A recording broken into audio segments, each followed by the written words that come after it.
Item ಯಾವುದೇ ಇರಲಿ try ಮಾಡಿ ಆಚಿ ಚಿಕನ್ ಮಸಾಲಾ. ಯಡಿಯೂರಪ್ಪ ಅಭಿಮಾನೋತ್ಸವ ಕಾರ್ಯಕ್ರಮದ ಹಿನ್ನೆಲೆ ಚಿತ್ರದುರ್ಗದಲ್ಲಿ ಬಿವೈ ವಿಜಯೇಂದ್ರ ಸುದ್ದಿಗೋಷ್ಠಿಯನ್ನು ನಡೆಸಿರುವಂತದ್ದು.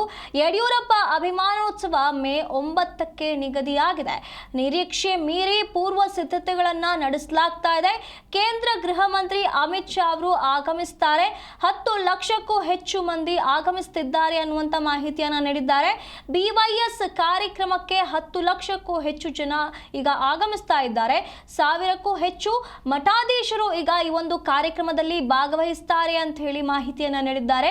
ಗೃಹ ಮಂತ್ರಿಗಳಾಗಿರುವಂತಹ ಅಮಿತ್ ಶಾ ಅವರು ಕೂಡ ಈ ಕಾರ್ಯಕ್ರಮದಲ್ಲಿ ಭಾಗಿಯಾಗಲಿದ್ದಾರೆ ಅನ್ನುವಂಥ ಮಾಹಿತಿಯನ್ನು ನೀಡಿದ್ದಾರೆ. 9ನೇ ತಾರೀಕಿನಂದು ಬೆಳಗ್ಗೆ 11 ಗಂಟೆಗೆ ಈ ಕಾರ್ಯಕ್ರಮ ನಿಗದಿಯಾಗಿತ್ತು.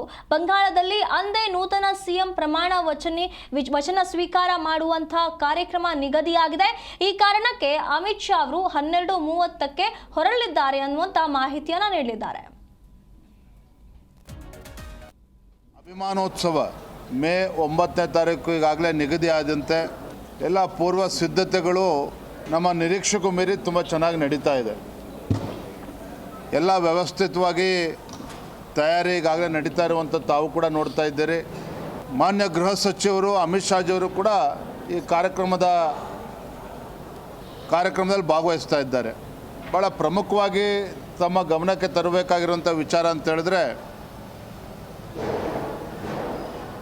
ನಾವು 9ನೇ ತಾರೀಕಿನ ಅಭಿಮಾನೋತ್ಸವ ಬೆಳಗ್ಗೆ 11 ಗಂಟೆಗೆ ಅಂತೇಳಿ ನಿಗದಿ ಮಾಡಿದ್ವಿ. ತಮಗೆಲ್ಲ ತಿಳಿದಿರುವ ಹಾಗೆ ಪಶ್ಚಿಮ ಬಂಗಾಳ ಭಾರತೀಯ ಜನತಾ ಪಾರ್ಟಿಯ ಅಭೂತಪೂರ್ವ ಗೆಲುವು, ಒಂದು ಐತಿಹಾಸಿಕ ಗೆಲುವು ಇತ್ತು ಪಶ್ಚಿಮ ಬಂಗಾಳದಲ್ಲಿ ಆಗಿರುವಂಥ ಶುಭ ಸಂದರ್ಭದಲ್ಲಿ ಮೇ 9ನೇ ತಾರೀಕು ಅಲ್ಲಿ ನೂತನ ಮುಖ್ಯಮಂತ್ರಿಗಳ ಪ್ರಮಾಣ ವಚನ ಈಗ ನಿಗದಿ ಆಗಿದೆ.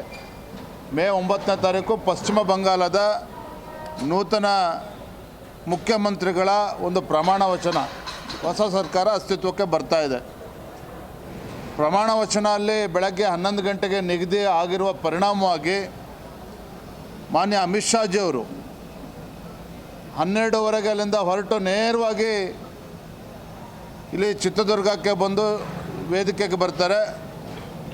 3:45 ಮಾನ್ಯ ಅಮಿತ್